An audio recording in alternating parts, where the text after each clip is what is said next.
Well, good morning. After the short breather, I want to bring you guys, to speed. And I came across a research that stated that worldwide, cervical cancer is the fourth most common cancer affecting women and the seventh most common cancer overall. I don't know how accurate that is. My guess will bring me up to speed as well. However, the burden of cervical cancer is not equal globally. Around 85% of the global burden occurs in the less developed regions, some people say developing countries, where cervical cancer accounts for almost 12% of all female cancers. Also, that is subject to confirmation. In addition, the research done in Kenya in March 2021 found that Kenya has a high incidence and mortality from cancer of the cervix. Look, I'm a woman, and that does touch me. In 2018, Global Can estimated that 5,250, that is about 19.7% of 26,688 new cases of cancer in women were cervical cancer. Now, cervical cancer is the leading cause of female cancer mortality, accounting for 17.5% of all cancer deaths among women in Kenya. If you're a woman watching this morning, say, uh-huh. Anyway, cervical cancer is preventable through screening and vaccination. Did you know that? However, vaccination programs have not taken off nationwide in Kenya. That's what they say. However, screening uptake is low as 14%, and that for me is disheartening and is lacking in rural areas. Yes, people in the grassroots, do they really get these services? That's a question I'm going to ask this morning. And many women present with cervical cancer at an advanced stage, do they even know that they have it? It is estimated that about 95% of women in developing countries, and that includes my country, have never had a screening test. Maybe I haven't. Maybe I'm feeling guilty. In addition, 80% of women with newly diagnosed cancer in developing countries already have advanced disease. Like I said, research among patients with cancer has shown that even when women present with genital tract symptoms like bleeding or discharge, girls, you know what I'm saying, no examination has been done, and many have been treated repeatedly without a concrete diagnosis, which means, do they even know it is cervix cancer? This morning, my main objective, therefore, is to interrogate and challenge the status quo. Why is the research what it is right now? Are there myths surrounding this current status quo? Is it cultural influence holding women back from screening and information?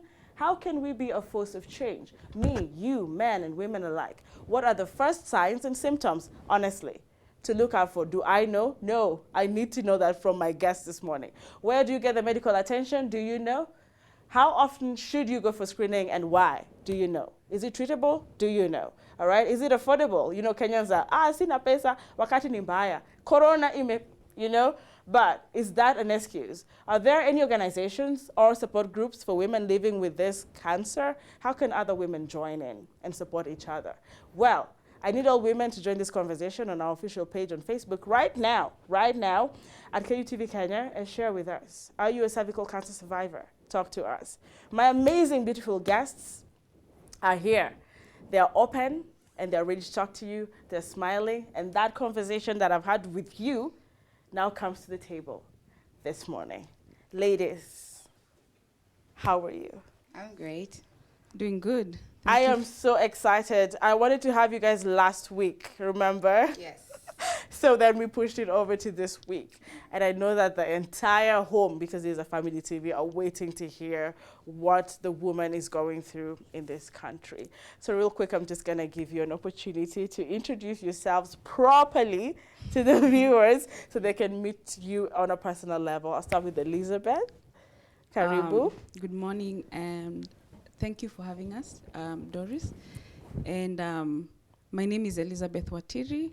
From Women for Cancer, Early Detection and Treatment, an organization that deals with early detection, prevention and early detection of cervical cancer. And I'm excited to be here. Thank you for having us. We're so glad you're here. I like when you say you're a cancer advocate. Cervical cancer advocate. It's really good to have you. Karibu sana. Asante. Yes. My name is Gathoni, Kimuyu. I wear very many hats. Yes. But today I'll just wear the hat of a content creator and a woman who loves to talk about sexual health. I like that. Yes. But of course, I'm going to bring in your content creation, and people have really pointed fingers at the media because we are one of those socialization agents. It's like we're either misleading the kizazi chetu, which is the generation, or we are, creating a difference. So, of course, being here in that capacity, I will have to challenge you a little bit. All right. Now, the ladies you're seeing here are from kizazi chetu. I know I didn't mention that. And for a long time in my life, I've been trying to figure out, how do you call generation in Kiswahili? Until they popped. Kizazi chetu. Now, what is Kizazi chetu? I'll start with Elizabeth. Well, Kizazi Okay. Chetu is an organization that is helping amplify the voices and everything we need to know about women's sexual health, education especially, but just making noise for us to understand exactly what is going on right now. Yes. You know, when you say making noise, the men at home are like, we knew it. They make a lot of noise. And until we make noise, they won't hear. Oh. It is important that we keep saying and we keep saying. It's one thing to say, it's also another thing to do.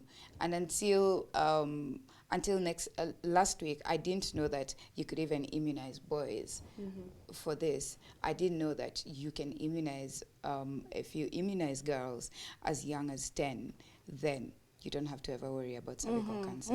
So we have to keep making this noise because, while I advocate and have these conversations, there are a lot of things we also do not know. So we have to keep pushing, we have to keep making noise, we have to keep doing and holding people accountable. Nice. So that's where the heart of Kizazi Chetu is. We make necessary noise. Yes. All right. So now you have known what Kizazi Chetu is. All right. We brought you up to speed. There was a beautiful conversation they had on Twitter. I think that was about 2 weeks ago. Yes. And if you followed now, of course, you're up to speed, but let's just engage. Now, what is cervical cancer? I'm going to come to Elizabeth on that. Because a lot of people are like, okay, fine, cine cancer, it eats up the body. Yeah. So does this one eat up the cervix? I'm just going to be as open as that. Yes. What is cervical cancer? Well, and I liked how you said you want to be open about this, because I think there's a lot of stigma around speaking about things to do with cervical health and even just reproductive health in general. And people don't want to even mention the word like cervix and vagina and things like that. And so cervical cancer is cancer of the cervix, which is connected to your uterus and your vagina.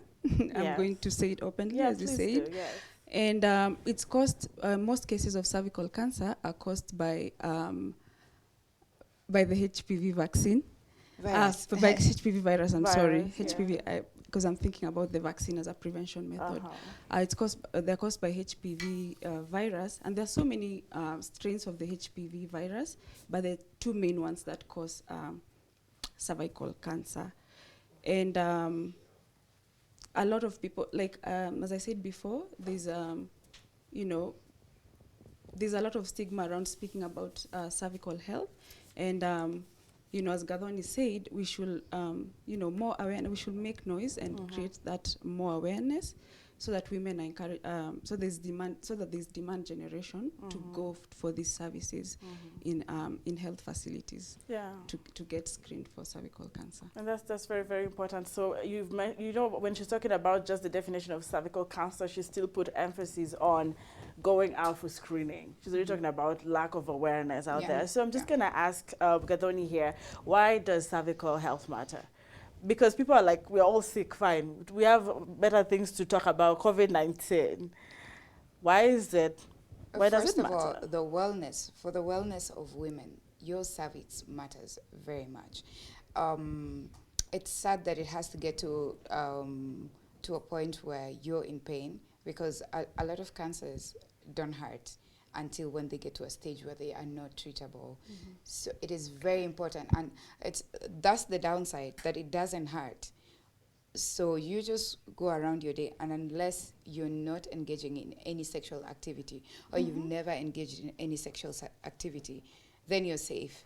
But as long as you're a woman of age who is engaging in sexual activities, you need to get checked at least every 2 to 3 years, because sometimes it will just be, I'm bleeding abnormally, I have abnormal cramps, and you ignore it like, ni kawaida. So it's just 3-4 days and I'll be okay. But you don't know what the underlying problem is. So it is very important to just get checked. keep getting checked every 2-3 years to know. I like that. Yeah. Because I was going to ask how many times you need to check and why. And you just mentioned 2 to 3 years. So, guys, that's just a moment in your life in 2 to 3 years. It's not a lot of time, is it? Yeah. You just go check your position, you know. And I'm going to ask you this. Then you have mentioned that, you know, as a woman, I see discharge and I have cramps and all. So how then do I know that these are the signs that I have cervix cancer? How do I know that these are symptoms, things to look out for? Because then we assume a lot. So there's things to look out for sure, like pain in the pelvic area, discharge as you mentioned, pain during intercourse. But then there's no sure way of knowing unless you go and see a gynecologist. Yeah. Okay. And so you and you get checked. And what I like to even just advise women is when you go for your checkup, just make sure you mention, because sometimes you go for a checkup, like just a regular gyno checkup for like STIs, but then you don't actually mention, I want to do a pap smear, I want to do a VIA. Just you should talk about advocate it for yourself and say, I want to do a pap smear.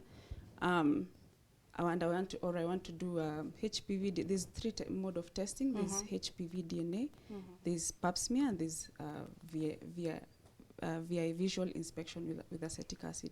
So make sure you mention to your gyno or the doctor that I need to get, I want to get tested, I want to get screened for cervical cancer, and that's how you'll know. And you know, when you're tested early, as even Gathoni was saying, you know, it's good to get checked 2 to 3 years, and for example, for women living with HIV, you should be checked every year, because your risk, you are at an increased higher risk.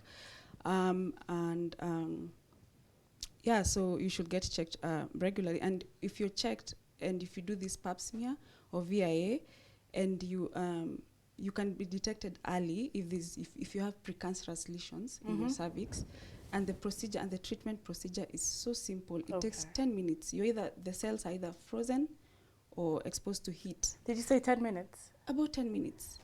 And you're good to go, and you go home because, you know, going back to Gathoni's point, this disease is a slow progression. It might take even up to 20 years for you to even develop this disease, because the symptoms and signs and symptoms don't show, and you don't feel. And that's why maybe even it's a big issue for women to go for screening, because they say, I don't feel pain, I don't have any discharge, why should I go test? You know, people have this tendency to go to the doctor when they feel something, when now they're when down, serious, like I am dying. But you do doctor. not need to feel unwell for you to go see a doctor. You know, you just go and you know, for your own health, because the impact of this disease is so high. As you had, you know, going back to the statistics, we lose about 9 women every day in Kenya.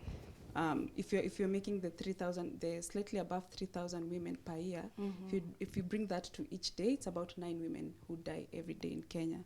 So just go get checked. If you have these precancerous lesions, the treatment is just about 10 minutes through either freezing or being exposed to heat, and you're good to go home. I actually like that you mentioned the statistics, because I was going to ask you that, but you already did mention, and I think that is serious. Losing 9 lives. Now, we are losing lives to COVID. Now, we have not added that to the lives we're losing due to you call it cervical cancer. You're literally confusing my head with we are Kenyans. Is it cervical cancer? Potato. So either way, back at home, unatuelewa. Kama unatutazama kule Mombasani, inaitwaje kwa kizungu hii cancer hii? Kwa Kiswahili. Saratani ya njia ya kizazi. Njia ya uzazi. We are trying our best to make sure our viewers wale wako pale mali kizungu haidumu to understand what we're talking about. So if you need any, you know, translations of that, enda tu hapo Facebook, ulize maswali na tutajibu. Kuna watu wako hapo kwa computer wanakupea your translation vizuri, lakini don't miss out, So I want to talk about kizazi chetu now. I'm just going to be very general and ask, what do you believe and why you believe it? Well, for me, as a woman, I believe that, first of all, we have so much work to do. We have so much work to do on ground, because cervical cancer testing is not everywhere. You're not going to wake up today in, say, rural Kenya and just go and get tested. I mean, how many people, I keep saying a lot of people who live in this city are privileged because the information keeps coming and coming and coming. But there are a lot of people out there who do not even know about cervical cancer, and they do not know where they could get tested.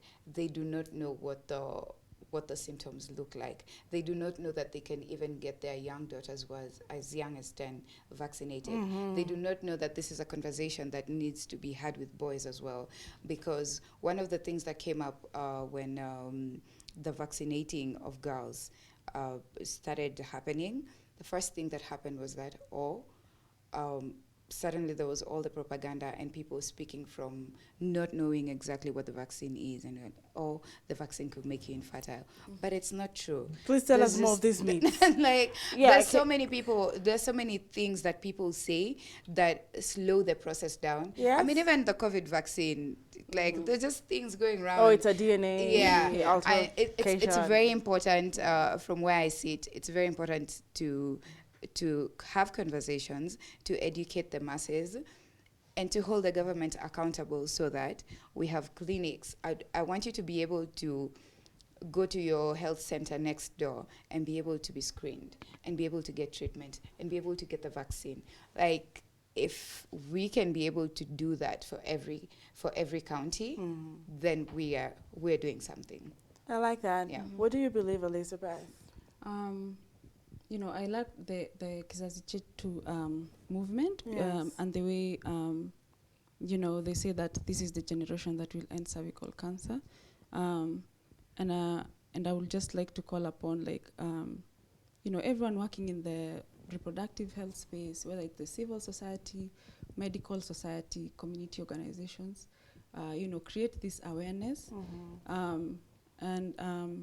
This generation has access to information. There's so many material out there. There's so many information. And, it's unfortunate that maybe there are some people who don't even have that privilege of even knowing that even cervical cancer is a thing, or even having access, or even knowing just where to get screened, or even knowing even those methods exist. So I really appreciate the Kizazi Chetu movement. And going back to the myths and misconceptions, about the vaccine, I want to commend the government of Kenya. The HPV vaccine was introduced in 2019, and it's free for all 10 year. Initially it was for 10-year-old girls, but now since it's been like 2 years, they've extended the age so now it's being given to between 10 to 12-year-old girls in Kenya for free in government and faith-based health facilities. You can also get it at private health facilities. Some of them offer the government the free one, but if you want to have your boys vaccinated and also girls beyond that age, you can also still get the vaccine at a fee. You'll have to pay, but due to resources, due to resources, maybe what's available right now, they're giving it free to between 10 to 12-year-old girls, and the vaccine is given in 2 doses, 6 months apart. So something else maybe I need to emphasize is it's effective if you get the 2 doses, so that you're fully protected, so that your girl is fully protected against cervical cancer. So, and I just want to dispel the myths and misconception that most vaccines, they undergo rigorous testing and they are safe, because we take other vaccines like measles and polio without even asking questions. And there's another phase for polio coming as well. And we've managed to eradicate some of the world's most deadliest diseases, and and it should not be any different for even this cervical cancer. And I know there's there's a lot of work to be done in terms of educating, because sometimes it's people genuinely do not know, they don't even have this information. So and so they lack that trust, because you have to build trust among people and teach them and educate them so that they can believe in these vaccines. And so so the HPV vaccine is safe, and it's been given in for free to 10 and 12-year-old girls. And I hope families are watching this morning, because as much as we're all running to get that second vaccine for COVID, now you children. And I like that you're mentioning boys. I'm going to ask you guys how you, Kizazi Chetu, are involving men in this journey. Well, whether we like it or not, we cannot have these conversations without men on the table anymore, because it's also when we talk about periods, when we talk about a woman's sexual health, a man has to be involved. Because if I'm a woman who bears children, Yes. I'm bearing children with men, right? So if the man I'm bearing children with does not even understand the risks of me not being able to, why I'm not bearing children first and foremost, why I have painful cramps, why I have the type of discharge that I have, and it's always, like the question asking is frowned upon. Gathoni, you left one. Why I'm not enjoying sex? Do you know? Yes. Like, Absolutely. it's why is sex painful? Yes. And you know, for a lot of men, the conversation is looking the other side. I'm not having this conversation with her. Hiyo ni mwili yake, wacha ajipange. But we can no longer have these conversations like that. Men need to be on the table as well to know that. Oh, even boys can get immunized. Like boys can get vaccinated too. Why are the boys being vaccinated for this? Because HPV is sexually transmitted. Okay. So if the man has already protected himself from getting HIV and passing it to me, we're safe. It's the same conversation we've been having about men taking contraceptives. Oh yeah, true. I mean, we've been carrying this load for years and years and years. I mean, if we can share it, I don't see why not. Yeah. Why not? Gentlemen, talk to us on Facebook. I know they're responding, reacting probably in their houses. You know, sometimes they're silent watchers. Yeah. This particular show, Yeah, so WCW, when I was thinking of what is that lady in red saying? What is that? But today, talk to us. We want to involve you. I don't know, Baya. Because I'm thinking of the woman in Shags, maybe somewhere in Turkana, who is not financially capable, but her man or her husband stands for her medical, you know, maybe your transport, your hospitality. That's we also really need to take that into consideration. Yeah. Now, Kizazi Chetu, because now we're talking about lack of awareness. Maybe we need to spread this out there. What does Kizazi Chetu therefore offer? We've already seen the gaps and where we stand as a country. What are you guys offering to bridge these gaps and to make a difference? Education more than anything. Okay. Education, when you go online, there's so much happening in conversation form with doctors, practitioners, survivors. So, and the conversation really helps to know, especially, I'm not the only one who didn't know that, or I'm not the only one who has cervical cancer. I'm not the only one who survived cervical cancer. Those conversations, knowing that you're not walking alone, really makes the journey easier. Yes. I like that. Yeah. Can I ask you something, Elizabeth? Now, because a lot of people, I know I'm a Kenyan, so I do know there's the cowardice when it comes to, I don't know how to say this. Is it treatment? Just finances, and where are these, how do you call this, the spots, like the specific places where we can find help? It's the hospitals, yes, but are there certain periods in time? Is there something coming up soon? Are there tents somewhere? Okay. Is there something that they're planning at a county level for women who are watching this morning, where they can run to? Are there hotlines? I'm just trying to get, the breakdown of where people can find help when they're probably seeing symptoms, or they want to really have a better conversation. Yeah, that's a really good question. I'll encourage, apart from, as I mentioned before, government health facilities, most government health facilities and faith-based, they offer these screening services and also private health facilities. But aside from that, even when their medical camps, they cannot be there every day, because sometimes, like as Women for Cancer, sometimes we work with low resource communities, sometimes all over the country, but it's mostly places like where people come from low socioeconomic backgrounds. So and given that this cannot we cannot it's not feasible to even just set up every day. Okay.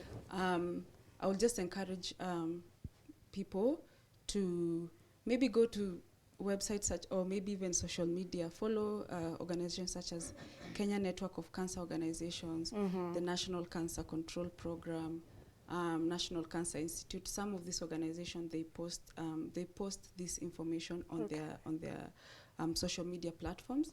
And sometimes, like for example, January is known as the Cervical Cancer Awareness Month. Nice. And a lot of stakeholders usually come together to offer services, sometimes for free at a subsidized rate. And they, it's a public-private partnership where, like, even sometimes even private facilities where maybe it might be otherwise expensive for just anyone to go get screened. Sometimes they even subsidize their price. So maybe if the screening is usually offered at 5,000 Kenyan shillings, sometimes they even make it at 1,500. Nice. Or some of them will offer for free during a certain period, during the Cervical Cancer Awareness Month or World Cancer Day and such. But follow these organizations in social media: Kenya Network of Cancer Organization, National Cancer Control Program, Women for Cancer. Follow the hashtag Kizazi Chetu. They're offering, and I really appreciate that they're offering that information on their platforms. So that's what I would encourage people to do. I actually think this is personal responsibility. If you're watching this morning, don't wait for the charmer to say 20.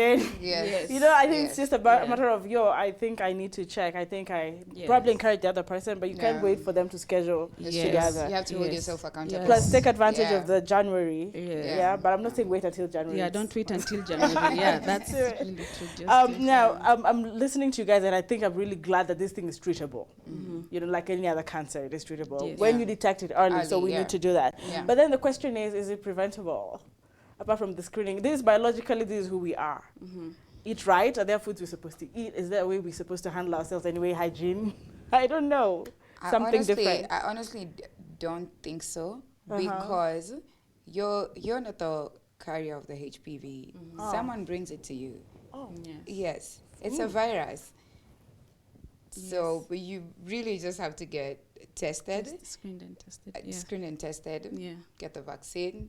Like there's really so much we can do, but also very little.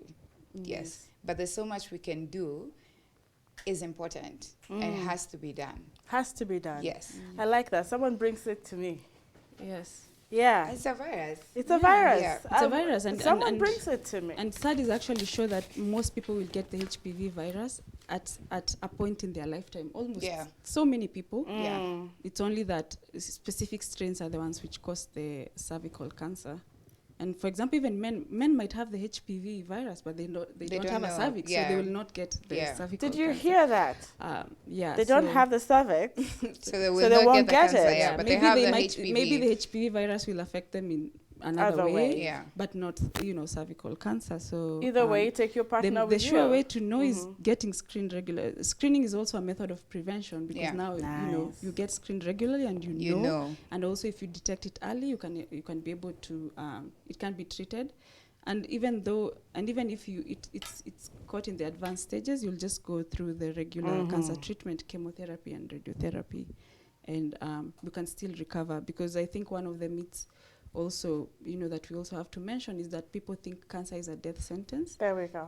And in this case, cervical cancer, and it's not. And it's one of the cancers that is preventable and has a sure path to elimination. There's so many, like it's, imagine a cancer that has a vaccine that you can prevent, because I know most of the times we are predisposed to, we are at risk of cancer, like even smoking, increases your risk to cancer, not only cervical cancer, but other cancers. So that's good news. I think this is a really, really good conversation. And next time there's hashtag Kizazi Chetu, please do look out for them. They're going to tell you the social media platforms and, of course, the partnerships. But I want to talk to you about the content creation before we close. This is one of it, Kizazi Chetu. How is the media letting us down? Well, I'm actually going to be negative because from that we can pick what we should do. I honestly think one of the ways that the media keeps letting us down is not letting us know that these things are happening. We push the most important things to the back because we're living in a world where trending is the only thing we care about.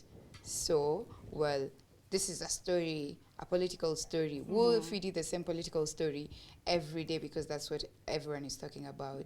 And there's a lot of languishing in the background health-wise, and we're not talking about these things. And when we're in times of COVID, that means then our health sector is stretched thin. because it means we're dealing with a pandemic, but the rest of the diseases have not died down because COVID exists, you know. So it's very important that we keep announcing and saying, this is happening, we also need to look at this.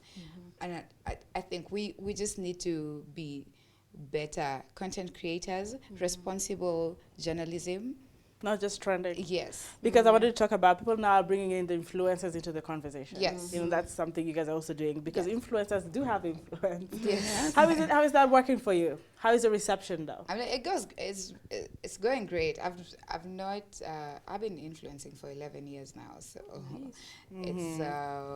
it's a learning process every day. Doesn't mean that I'm a pro, but it's one thing to actually meet someone out there and they tell you, oh, I got screened because you asked. Oh, nice. And that is, I mean, all the influence. I mean, if I say go and get screened and tomorrow I meet someone on the road and they tell me they got screened because I said it, my job is that. Gathoni, I'm going to get screened because you said it. See, my job is that. How do you feel? That's how you laugh when they say it? Elizabeth, I want to ask, I know you want to add, and of course I want you to add on that because I wanted to really ask you how people like Gathoni, I'm going to say people like Gathoni for that moment, come in and of course help create this awareness. How does that work for your department, for you, in your position? And is it working for you? Yeah, influencers play a big role. And even going back to the journalism point, maybe something else we also need to recognize is even lack of awareness. Journalists are just like also like sometimes members of the public. Sometimes they don't even know this information. I told them. Yeah, and so maybe apart from even being proactive and genuinely seeking out this information and learning so that you can also be able to broadcast it. Maybe I will also call upon the medical society, even this organization that work in the cervical cancer space, organize seminars and invite these journalists and train them so that they're also able to do reporting, like accurate reporting, because I know maybe a lot of journalists might shy away from medical reporting because they don't want to misrepresent the statistics and the and the medical terms. So maybe there's an opportunity there for that partnership. And about the influencers, same thing, educating themselves and also people who are expert in this also educating them so that they're able to give this information. And I think they are very important because a lot of people, especially even young people, they relate a lot with these influencers, what they consume, what they do, how they carry themselves. How they carry themselves, their lifestyle. And so I feel like they have, we can have a lot of mileage if we have these influencers talking about it and influencing and just talking about it and encouraging people to be aware about their cervical health. Yeah, thanks, Elizabeth. And I think we're coming up to a close in this conversation, but I'm just going to ask something for clarity. At what age are boys vaccinated? I know the girls in between 10 to 12 years. What about the boys? I think 10 too. I think it's also between 10. The same ages, between 10 to 15. And now even the Center for Disease Control for women, there's something else that some recent research. If you do the HPV DNA testing and you get a negative test, for women you can even get vaccinated up to the age of 45. Great. Okay. If you're HPV negative. Okay, great. Yes. All right. Now but clear. Back to the boys, you can get vaccinated around the same ages. Okay. Because that's when the vaccine is most effective. Awesome. I hope you're writing those things down because I am, literally. Gathoni, who are your partners at Kizazi Chetu? And of course, we're going to end with you giving us your social media platforms. If I can, I'm not sure I can remember all of them, but I know Anyiko PR is at the top of this and making sure that the conversations don't stop. Don't just look at the Kizazi Chetu hashtag. Check their handle as well, which is at Kizazi Chetu, and the hashtag cervical health KE. Yes. Awesome. Yeah. And your own social media handle? At Gathoni. Oh, there you go. Yes. So start doing it, guys. And like you said, the conversations should not stop. So let these conversations not stop. Elizabeth, your social media handles. So social media handle is at Women for Cancer. That's women, 4, cancer as one word. And we're also part of the umbrella body, Kenya Network of Cancer Organizations. So also follow that because they also give out a lot of information. And we also partner with the National Cancer Control Program, who you can also follow on Twitter and all their socials. Scope Impact, who have been also running the Kizazi Chetu. Yes. You know, follow them. My handle is complicated. So I don't even, unless I write it and it appears, so it's like. Sorry guys, so all of you who are watching and we're looking forward to, you know, when we close the interviews, they wait for handles because some of them just want a DM. So if you're waiting for Elizabeth's handle, it's complicated. No, like I can give it out, but pronouncing it might be, it's sujet prodige, but it's, yeah, it's a French. Merci. Is it the same? Are we in the same light? We didn't know you're French. No, I'm not French. But wait, is it Watiri or Watira? All right, I'm kidding. So thank you so much for coming, ladies. And like you said, the conversations should continue. We don't want to stop the conversation. Please come again. Wow. I celebrate Thank you so much. Na wale wote ambao sasa nitafunga. Why is Elizabeth laughing? I don't know. You speak so well. Kitengo hiki. Tafadhali, nendeni hospitalini mukaangaliwe na mtutumie feedbacki, mtuambie kulienda vipi, yeah? Ladies, good morning. And good morning. I'll be right back with a gentleman. Now men, who in a bit. Who. We'll be right back.